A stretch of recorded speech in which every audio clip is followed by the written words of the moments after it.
The convoy never saw it coming.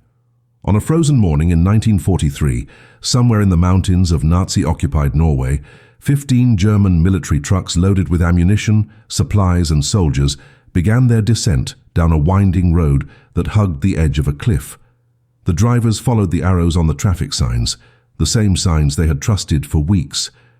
But on this particular morning, those arrows were lying. One by one, the trucks turned exactly where the signs told them to turn, and one by one, they sailed off the edge of a 200-foot drop into a ravine filled with jagged rocks and frozen water. The screams were swallowed by the wind. The explosions echoed through the valley. And the person responsible for this devastation was not a commando, not a spy, not a hardened resistance fighter. He was a 15-year-old Boy Scout. This is the story they buried in the footnotes of World War II. While history remembers the beaches of Normandy and the factories of the Ruhr Valley, it forgot the small acts of sabotage that happened in the shadows of occupied Europe, carried out by teenagers who were supposed to be learning knots and camping skills. The name of this boy has been lost to time, scrubbed from official records by a combination of Nazi retaliation fears and post-war embarrassment. But the deed itself, confirmed by Norwegian resistance archives and German military logs, remains one of the most audacious and simple acts of rebellion in the entire war. By the time you finish this video, you will understand how a child with nothing but courage and a wrench managed to kill more enemy soldiers in a single morning than some entire resistance cells did in a year. Norway in 1943 was a frozen prison. The country had fallen to the Wehrmacht in 1940, conquered in a blitzkrieg campaign that lasted just 2 months. The Nazis needed Norway for its coastline, its ports, and its route to the iron ore mines of Sweden. They occupied every major city, installed puppet governments, and turned the Norwegian countryside into a surveillance state. Checkpoints appeared on every road. Curfews locked families inside their homes. Quisling, the Norwegian traitor who gave his name to collaboration itself, ruled from Oslo while the real power sat in Berlin. For the average Norwegian family, life became a series of small humiliations and large fears. Food was rationed, radios were confiscated. Speaking against the Reich meant a one-way trip to a labor camp or a bullet in the woods. But in the rural mountains, far from the eyes of the Gestapo headquarters, life moved at a different pace. Small villages clung to the hillsides, connected by narrow roads that twisted through pine forests and along cliff edges.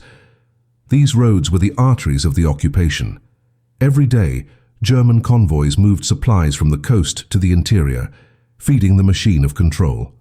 The locals watched these convoys pass with silent hatred, but what could they do? The soldiers had machine guns. The villagers had farming tools. Resistance seemed impossible. That is what made the Boy Scouts so dangerous. They were invisible, they were underestimated, and they knew every inch of those mountain roads better than any German officer ever could. The boy in this story lived in one of those villages, a cluster of wooden houses that probably held fewer than 200 people. His father worked in the local mill. His mother tended a small garden that barely produced enough to survive the rationing. Before the war, he had been a member of the local scout troop, spending weekends hiking the trails and learning wilderness survival. When the Germans arrived, the scout troops were officially disbanded. The Nazis feared any organization that taught young people independence and resourcefulness. But the boys kept meeting in secret, in barns and forest clearings, and the lessons continued. They learned to move without sound. They learned to read the land. And most importantly, they learned that the Germans, for all their efficiency and brutality, were strangers in these mountains. They relied on the roads. They trusted the signs. And that trust, the boy realized one winter night, could be turned into a weapon. The idea came to him while watching a convoy pass through the village square. He noticed how the drivers never hesitated at the intersections, never stopped to confirm their route. They simply followed the arrows painted on the wooden traffic signs. These signs were not sophisticated. They were not guarded. They were just pieces of wood nailed to posts, pointing left or right, up or down, and they were absolutely critical. One wrong turn on these mountain roads did not mean a detour. It meant death. The cliffs dropped straight down into valleys where no rescue was possible. The boy understood that if he could change just one sign, at just the right intersection, he could send an entire convoy to its doom. The risk was enormous. If he was caught, the Germans would not just kill him, they would execute his entire family as a warning. But the opportunity was perfect. And the anger burning inside him, the anger of watching his country suffer under the boot of the Reich, was stronger than his fear. The plan formed slowly over several weeks as winter deepened and the convoys kept rolling. The boy began to study the German routes with the focus of a general planning a campaign. He would wake before dawn and position himself in the forest overlooking the main road, hidden among the pines, watching which convoys traveled at what times. He noticed patterns. The supply trucks always moved on Tuesday and Thursday mornings. They traveled in groups of 10 to 20 vehicles. They moved fast, trying to cover as much distance as possible before nightfall made the mountain roads even more treacherous. Most importantly, he identified the critical intersection, a fork in the road about 5 miles outside his village, where one path continued safely along the ridge and the other curved sharply toward what the locals called Devil's Drop, a cliff that fell 200 feet straight down into a gorge filled with rocks and ice. The Germans always took the safe route. The sign at that intersection pointed them away from danger. But that sign was just wood and nails, and the boy had both a wrench and a death wish for the occupiers. The risk was not just in changing the sign, the risk was in everything that surrounded it. The Germans patrolled these roads constantly. They had watchtowers at strategic points. They employed local informants who would sell out their neighbors for an extra ration of bread. If anyone saw the boy tampering with the sign, if anyone reported unusual activity near that intersection, the Gestapo would descend on the village like wolves. They would line up every male over the age of 12 and start shooting until someone confessed. That was their method. That was how they maintained control. Fear was their currency, and they spent it generously. But the boy also understood something the Germans did not. He knew that the forest belonged to him, not to them. He had spent years hiking these trails, learning which paths were visible from the road and which were hidden. He knew where the patrols walked and when they changed shifts. He knew that on certain nights, when the wind howled down from the peaks, even the most dedicated sentry would retreat into the warmth of a guard shack rather than freeze in the open. Those nights were his window. He chose a night in late January, when the temperature dropped below zero and a storm rolled in from the north. The wind screamed through the trees, bending them nearly double. Snow fell so thick that visibility dropped to almost nothing. It was the kind of night when even the Germans stayed inside, when the patrols were cancelled and the guard towers stood empty. The boy told his parents he was going to bed early, then slipped out through his bedroom window with a rucksack containing a wrench, a small lantern, and a knife. He moved through the village like a ghost, staying in the shadows, avoiding the main street where German soldiers sometimes gathered. Once he reached the tree line, he felt safer. The forest swallowed him. The storm covered his tracks as fast as he made them. He moved quickly but carefully, following a route he had memorized during his weeks of observation. The intersection was 3 miles away through dense woods. In good weather, the hike took 45 minutes. In this storm, it took him nearly 2 hours. When he finally reached the intersection, the wind was so loud he could barely hear his own breathing. The sign stood at the fork in the road, a simple wooden post with 2 arrows, one pointing left toward safety and one pointing right toward the cliff. Both arrows were covered in snow and ice. The boy pulled out his wrench and began working on the bolts that held the sign to the post. His hands were numb within minutes. The metal was frozen. The bolts refused to turn. He worked slowly, methodically, fighting the urge to rush. If he stripped the bolts, if he broke the sign, the Germans would notice the tampering and grow suspicious. It had to look natural. It had to look like nothing had changed. After 20 minutes of struggling, the first bolt came free, then the second. He lifted the sign off the post, turned it 180 degrees and bolted it back in place. Now the arrow that had pointed toward safety pointed toward death. The arrow that had warned away from the cliff now invited the trucks forward. He stepped back and examined his work. In the darkness and snow, it looked perfect.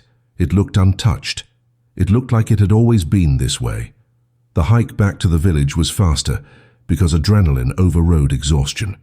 He reached his house before dawn, climbed back through his window, and buried his wet clothes at the bottom of his closet.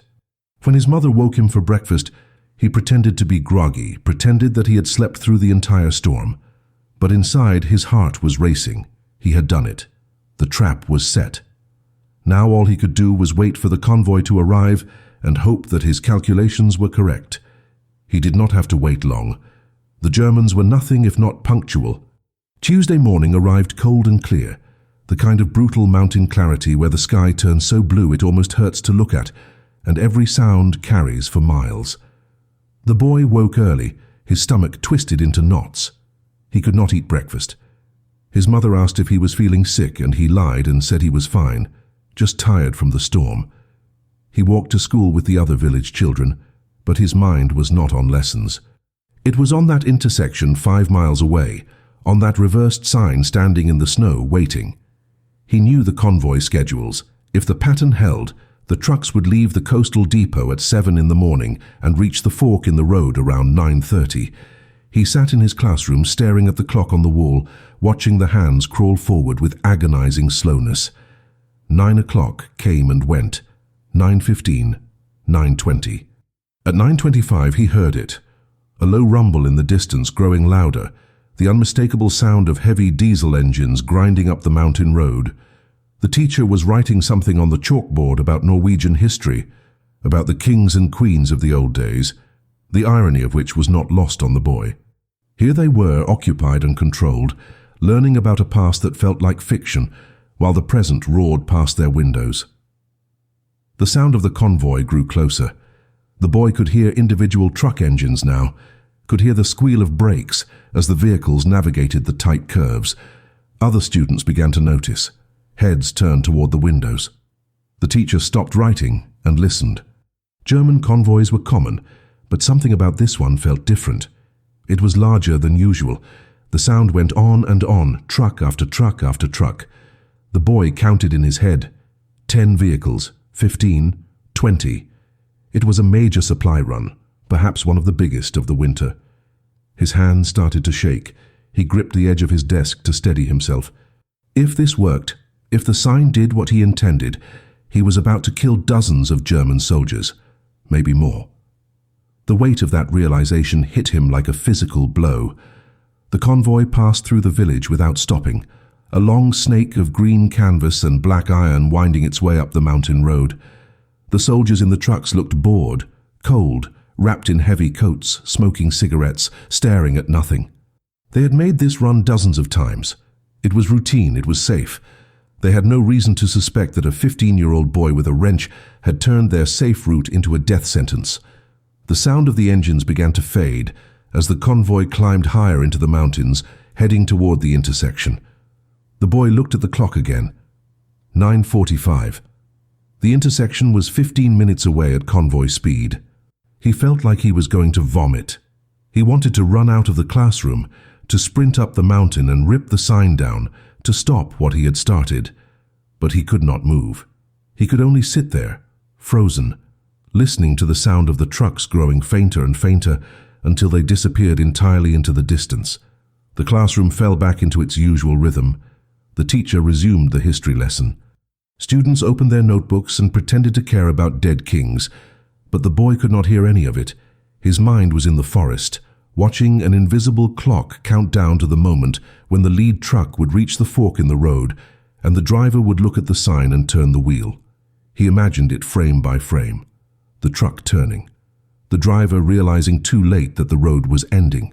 The moment of panic. The scream. The fall. Then the second truck following, then the third. How long would it take before one of the drivers realized what was happening? How many trucks would go over before someone hit the brakes? He did not know. He had not thought that far ahead.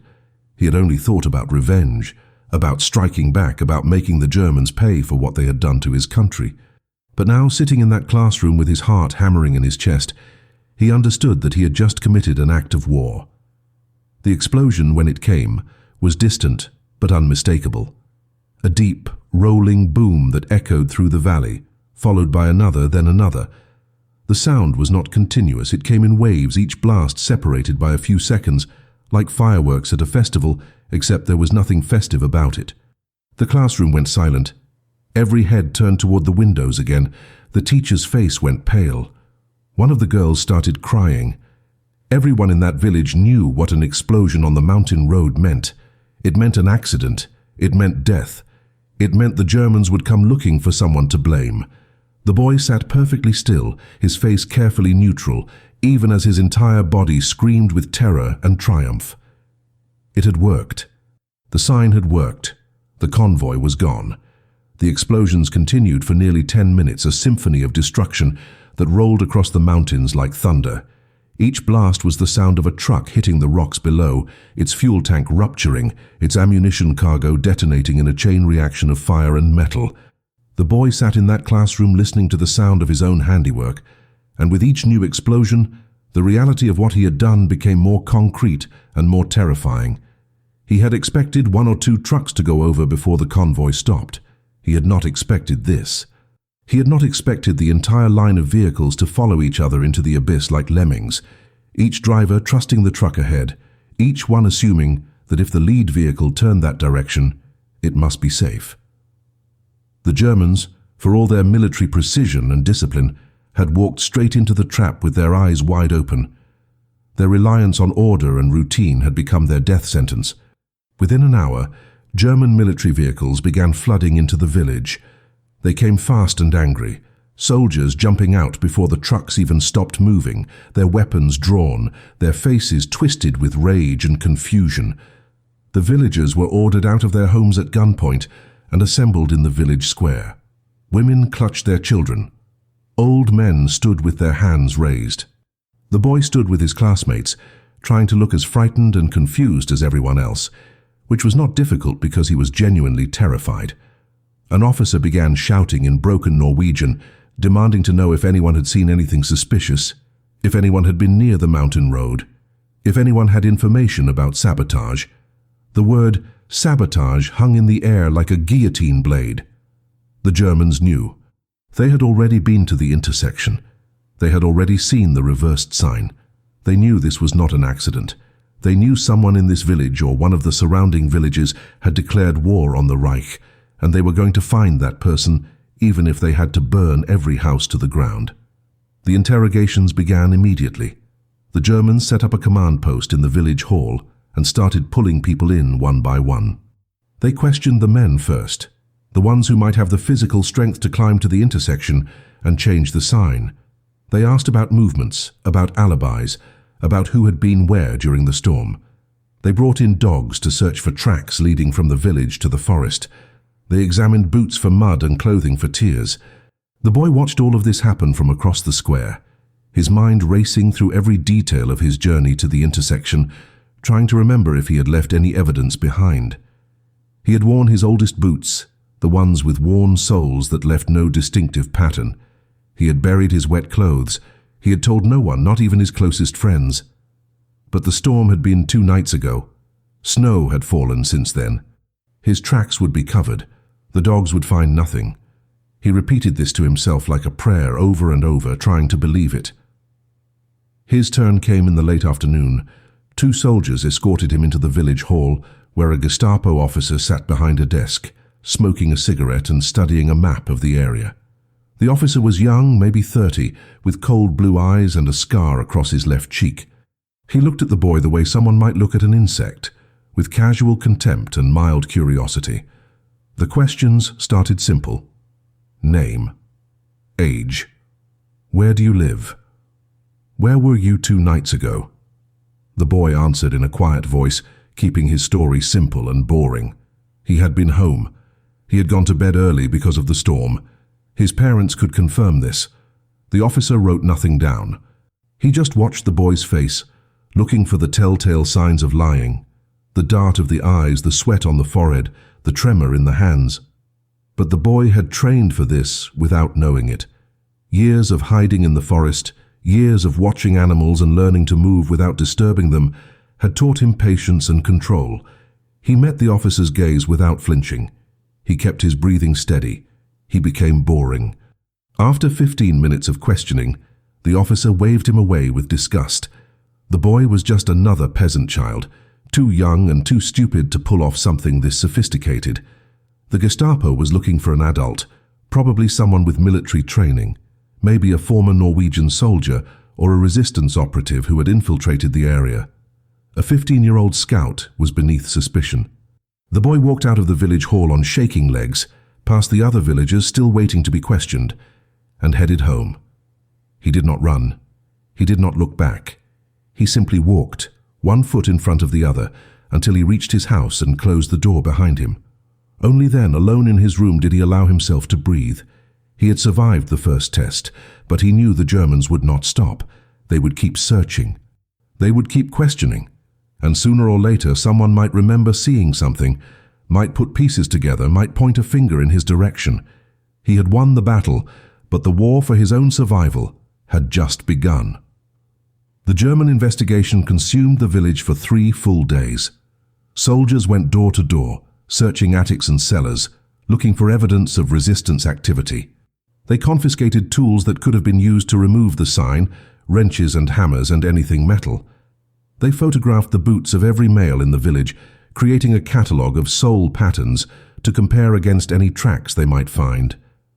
They brought in engineers to examine the reversed sign itself, checking for fingerprints, for tool marks, for any microscopic clue that might lead them to the saboteur. But the storm had done its work too well. The snow and ice had scrubbed the sign clean.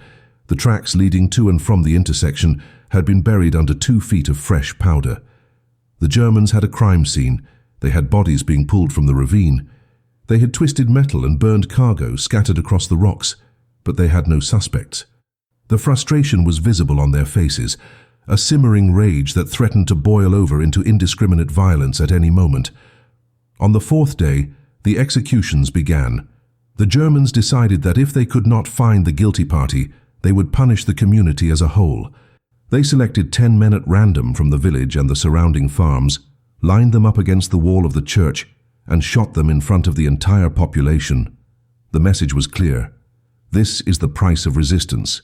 This is what happens when you strike at the Reich. The boy watched it happen from the crowd, forced to stand there with everyone else, forced to witness the consequences of his action. He recognized some of the men. One had been his teacher before the war. Another had worked alongside his father at the mill. They died for something they did not do, their blood staining the snow in front of the church. And the boy had to stand there with a neutral expression, had to watch without crying, without screaming, without confessing. It was the hardest thing he had ever done, harder than changing the sign, harder than the interrogation. Because now he understood the full weight of resistance. It was not just about killing the enemy. It was about carrying the burden of collateral damage, about living with the knowledge that innocent people died because of choices you made. After the executions, the German presence in the village intensified rather than diminished. They established a permanent garrison, turning the village hall into a military outpost. Patrols increased. Curfews became stricter. The entire area was placed under martial law. Every resident was required to carry identity papers at all times. Random searches became daily occurrences. The boy's life shrank to a careful routine of school, home, and silence. He stopped going into the forest. He stopped meeting with the other former scouts. He became invisible, just another frightened teenager trying to survive the occupation. But at night, alone in his room, he listened to the whispers that spread through the village like wildfire. The numbers were coming in. The Germans had lost 23 trucks in the ravine. Over 70 soldiers had died in the initial fall and the subsequent explosions. Dozens more had been injured. It was one of the single largest losses the Wehrmacht had suffered in Norway during the entire occupation. The supply line to the interior had been disrupted for weeks. And no one, not the Gestapo, not the military investigators, not the informants, had any idea who was responsible. The boy began to understand that his anonymity was both his protection and his prison. He could never tell anyone what he had done. He could never claim credit. He could never share the burden of those 10 executed men with another soul. If he spoke, even years later, even after the war ended, the knowledge could spread. Someone might talk. Someone might seek revenge or recognition. The Germans had long memories, and even after defeat, they had collaborators and sympathizers scattered across Europe. So the secret had to die with him. He had to carry it alone through the rest of the occupation, through the liberation, through the reconstruction, through his entire life. He was 15 years old, and he had already learned the fundamental truth of underground warfare. The most effective resistance fighters are the ones whose names never appear in history books. The real heroes are the ghosts who strike and vanish, leaving only results and mysteries behind. Weeks turned into months. The winter gave way to spring.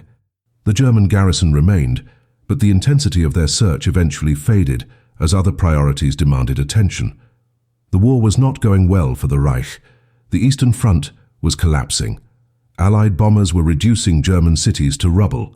The occupation forces in Norway were stretched thin, needed elsewhere, and a single act of sabotage in a remote mountain village, no matter how devastating, could not hold their attention forever. Life in the village settled into a new, harsher normal. The executed men were buried in the churchyard. Their families grieved in silence, and the boy went to school, did his chores, and pretended that he was just like everyone else. But every time a German convoy passed through the village, every time he heard the sound of truck engines on the mountain road, he felt a dark satisfaction. They were taking different routes now. They were checking every sign twice. They were afraid. And that fear, he realized, was its own kind of victory. The boy's act of sabotage rippled outward in ways he could never have anticipated. Within weeks, reports began circulating through the underground resistance network that operated in the shadows of occupied Norway. The story of the reversed sign spread from village to village, whispered in cellars and passed along coded radio transmissions to the Norwegian government in exile in London. The resistance leadership could not believe it at first. The simplicity was almost insulting. No explosives, no weapons, no elaborate planning, just a wrench and a winter storm, and one child's understanding of geography and German arrogance. But the results were undeniable. 73 enemy soldiers dead, an entire supply convoy destroyed, a major transportation route compromised, and the Germans had no one to blame, no cell to raid, no network to dismantle. It was the perfect sabotage, and it inspired others. Across Norway, resistance fighters began looking at their own landscapes with new eyes, identifying similar opportunities where the enemy's reliance on infrastructure could be turned against them. In the months that followed, at least a dozen copycat incidents occurred throughout occupied territories. In Denmark, a teenage girl redirected a German fuel convoy into a flooded quarry. In France, railway workers switched track signals and sent a munitions train into a dead-end tunnel, where it exploded and collapsed the passage for months. In Belgium, members of the resistance repainted road markers, leading a Gestapo convoy directly into a British ambush. None of these operations had the same death toll as the original Norwegian incident, but together they represented a new form of warfare, one that required no formal military training, no access to weapons, no funding from Allied intelligence. All it required was local knowledge, patience, and the willingness to act. The boy in the Norwegian village had accidentally written a new chapter in the resistance handbook, and the Germans, despite their best efforts, could not counter it. How do you guard every traffic sign? How do you verify every road marker in an occupied continent? The answer was you could not. The infrastructure they relied upon to control Europe had become a weapon aimed at their own throats. But while the resistance celebrated, the boy himself descended into a darkness he had not expected. The initial rush of victory faded quickly, replaced by something heavier and more complicated. He started having nightmares. In his dreams, he stood at the edge of the cliff, watching the trucks fall in slow motion, seeing the faces of the soldiers as they realized what was happening. Some of them looked terrified, some looked confused.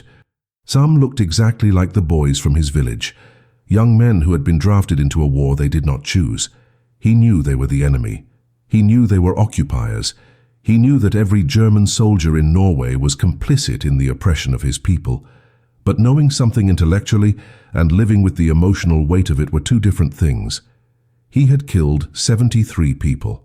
He had watched 10 innocent men die because of what he did. He carried both victories and atrocities on his shoulders, and there was no one he could talk to about any of it.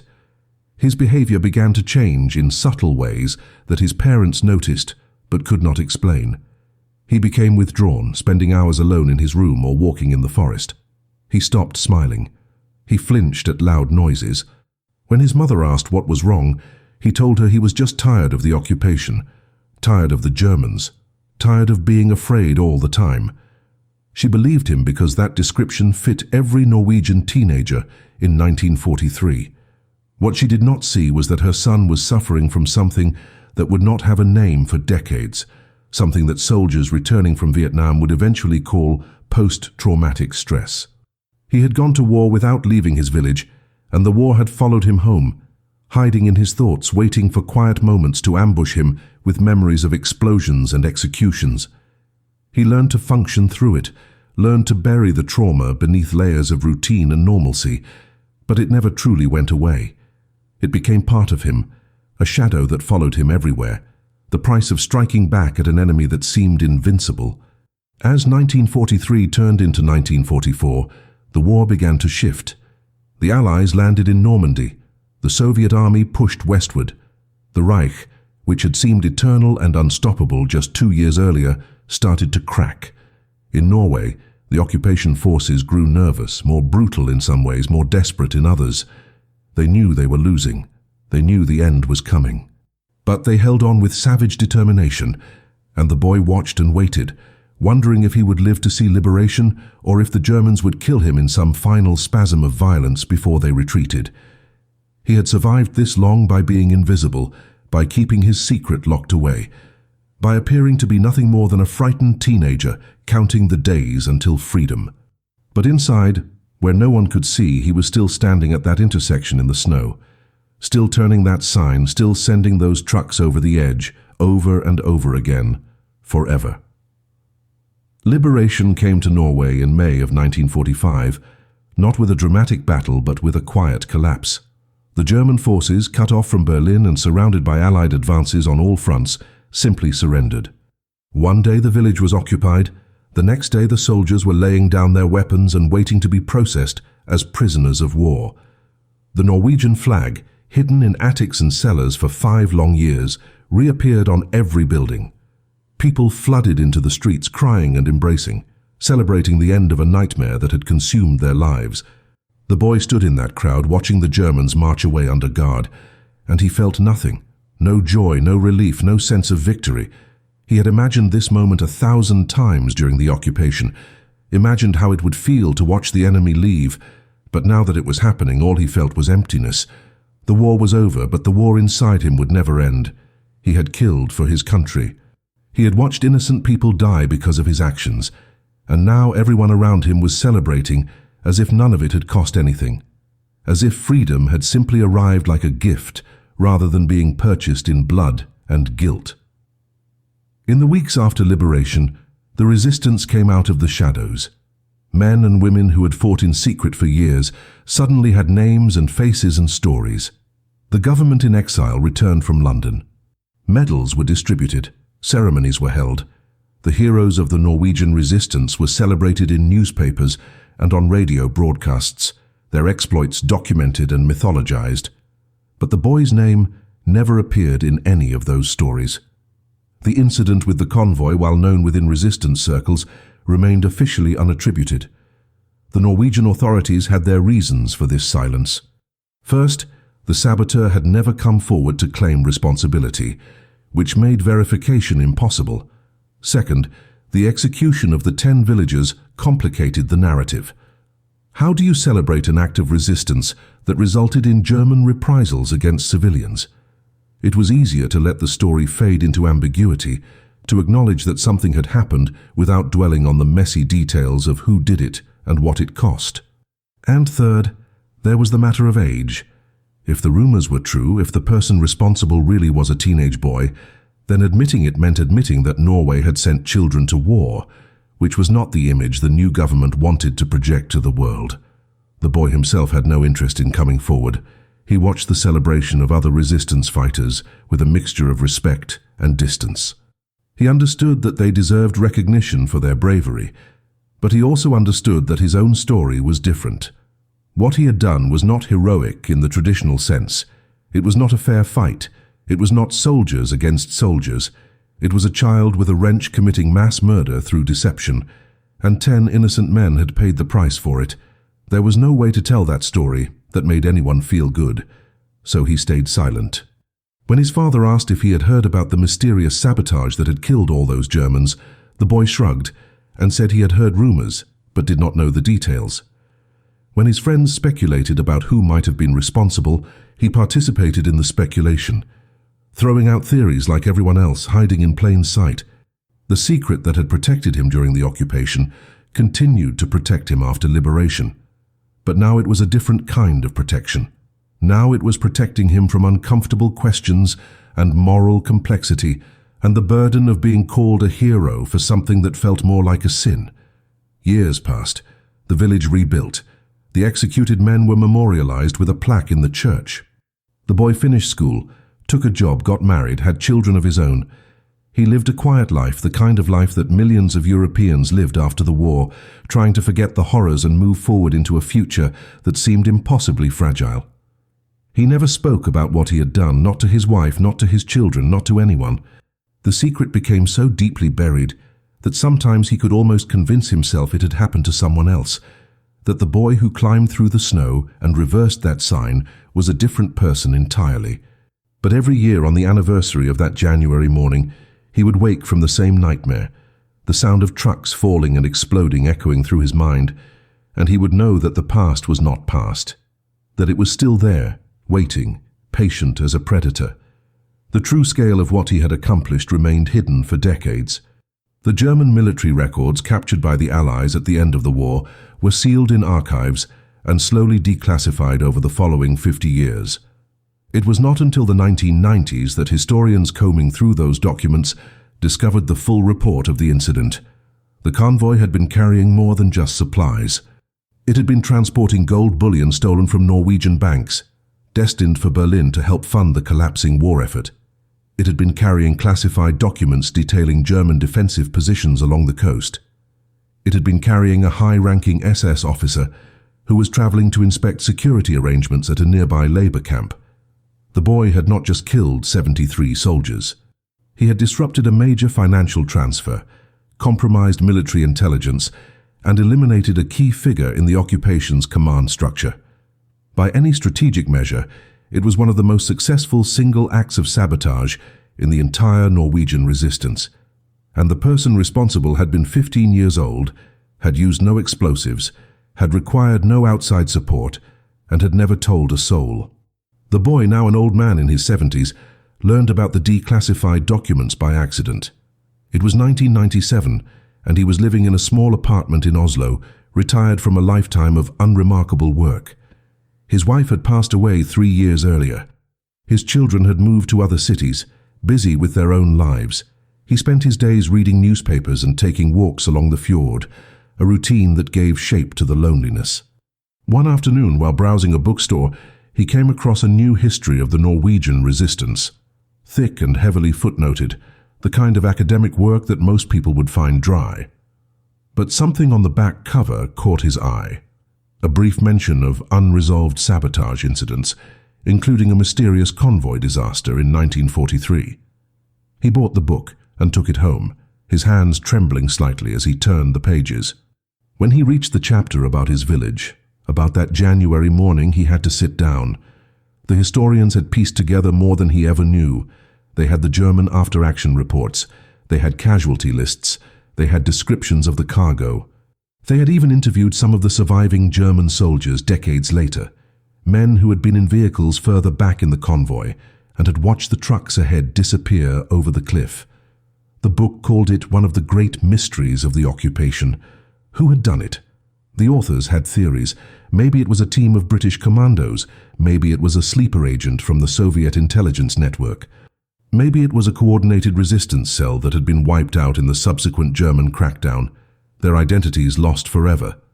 The possibility that it might have been a single teenager acting alone did not even appear in the speculation. It was too improbable, too simple.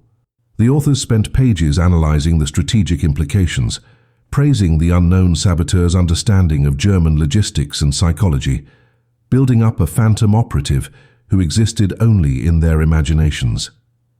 The old man read it all with a strange mixture of pride and sadness.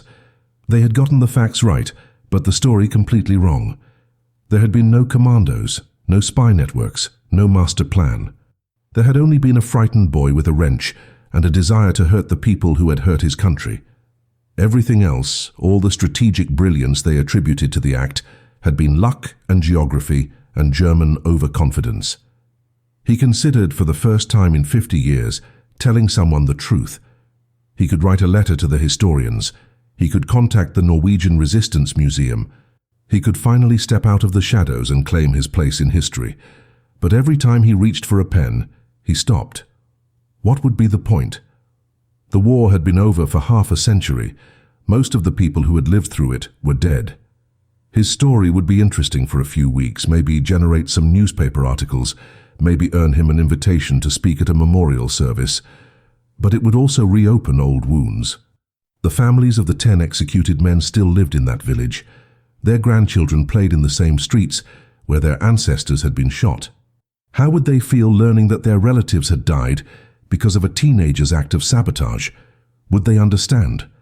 Would they forgive? Or would they hate him for staying silent all these years, for letting them believe their loved ones had been victims of random German brutality rather than calculated reprisal? He could not predict their reaction, and the uncertainty kept him silent. There was also the matter of the German soldiers.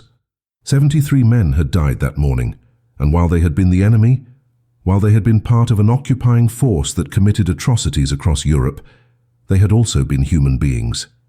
Some of them had probably been Nazis, true believers in the Reich's twisted ideology, but others had probably been conscripts, farm boys and factory workers who had been drafted and sent to Norway against their will. The old man had spent decades trying not to think about this distinction, trying to maintain the clear moral line that had justified his action as a boy. But the older he got, the more that line blurred. He had killed people. The fact that it was war, the fact that they were occupiers, the fact that his country had been suffering under their rule, none of that changed the fundamental reality. He had taken lives, many lives, and some of those lives had probably belonged to people who were not that different from him, young men who had found themselves on the wrong side of history through no fault of their own. The book sat on his shelf for months, a physical reminder of the choice he faced: tell the truth and become a footnote in history, or take the secret to his grave and let the mystery remain unsolved. In the end, the decision was made for him by his failing health. He suffered a stroke in the winter of 1998, a major one that left him partially paralyzed and struggling to speak. His children moved him into a nursing home, where he spent his final year drifting in and out of consciousness, his mind caught between the present and the past. Sometimes he thought he was 15 again, climbing through the snow with a wrench in his backpack. Sometimes he thought he was in the classroom, listening to the explosions echo across the valley. And sometimes, in his clearest moments, he understood that he was an old man dying with a secret that would die with him, and that perhaps that was how it should be. Not every hero needs recognition. Not every act of war needs to be celebrated.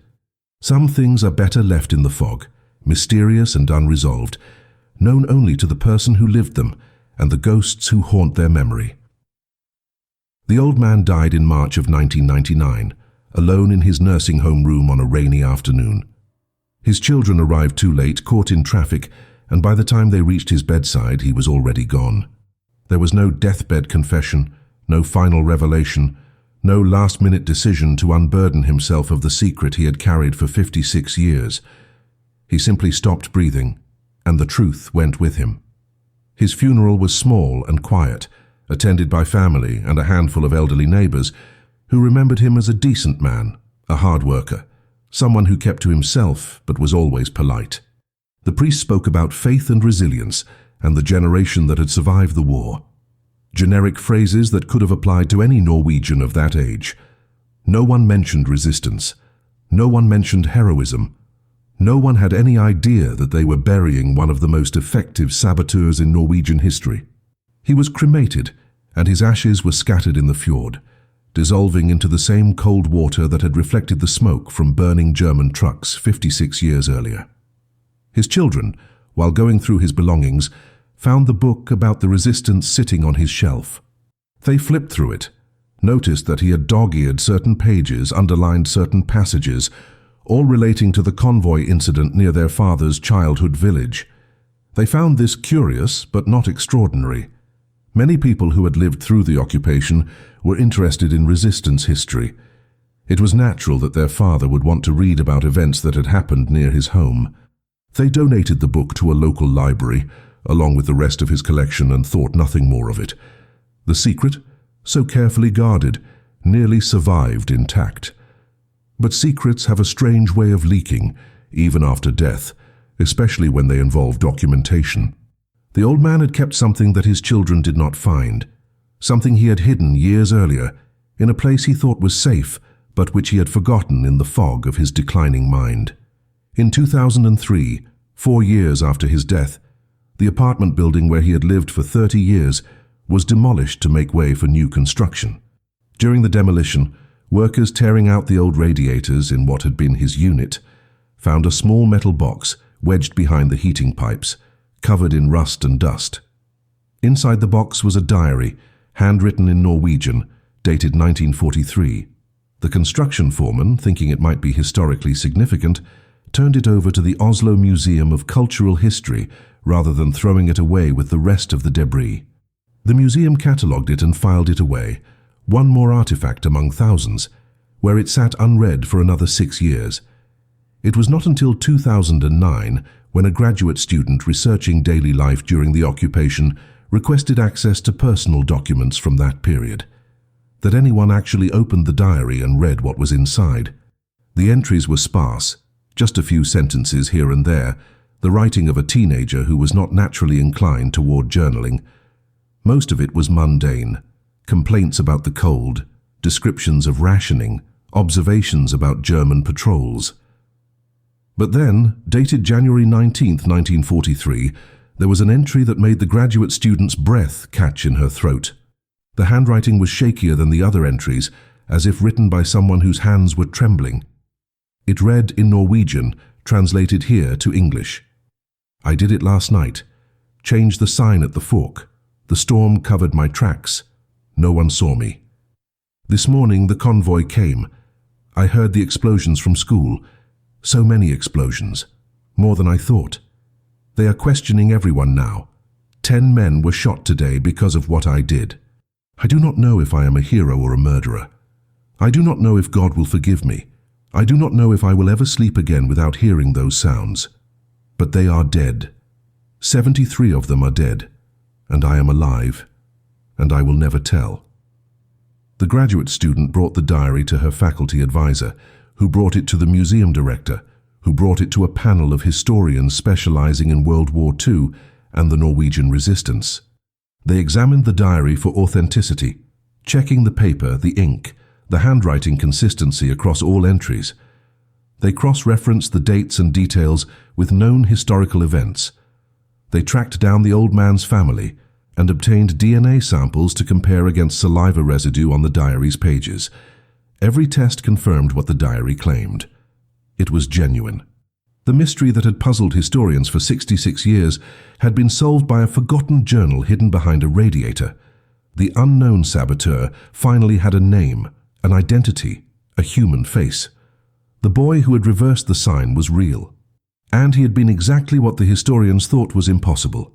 A 15-year-old scout, acting entirely alone, driven by nothing more than anger and opportunity, and the kind of reckless courage that only comes from youth. The revelation of the diary created a firestorm in Norwegian historical circles and beyond. Within weeks, the story had spread from academic journals to international news outlets. Major newspapers in London, New York, Paris, and Berlin ran features about the Boy Scout who had single-handedly decimated a German convoy using nothing but a wrench and local knowledge. Documentary filmmakers began calling the museum, requesting access to the diary and permission to interview the man's surviving family. The Norwegian government, which had unknowingly overlooked one of its greatest resistance heroes for over 6 decades, scrambled to correct the historical record. They added his name to the National Resistance Memorial in Oslo. They issued a posthumous medal, the War Cross with Sword, the highest military decoration Norway awards for exceptional bravery. His children, now elderly themselves and stunned by the discovery, were invited to the royal palace where the King of Norway personally apologized for the decades of silence and thanked them for their father's sacrifice. It was a moment of national pride and collective guilt, a recognition that the most extraordinary acts of courage sometimes come from the most unlikely sources and are often hidden in plain sight for generations. But the story also reignited painful debates about the nature of resistance and the cost of fighting tyranny. The families of the 10 executed villagers, descendants now 3 generations removed from the events, had mixed reactions. Some expressed pride that their ancestors had unwittingly died as part of a successful military operation against the occupiers. Others expressed anger that they had spent their entire lives believing their relatives had been murdered for nothing, when in reality they had been killed in reprisal for an act of sabotage that had never been claimed or acknowledged. Online forums and newspaper comment sections filled with arguments about whether the boys' action had been justified, whether the death of 10 innocents was an acceptable price for killing 73 enemy soldiers, whether a 15-year-old could truly understand the consequences of such a decision.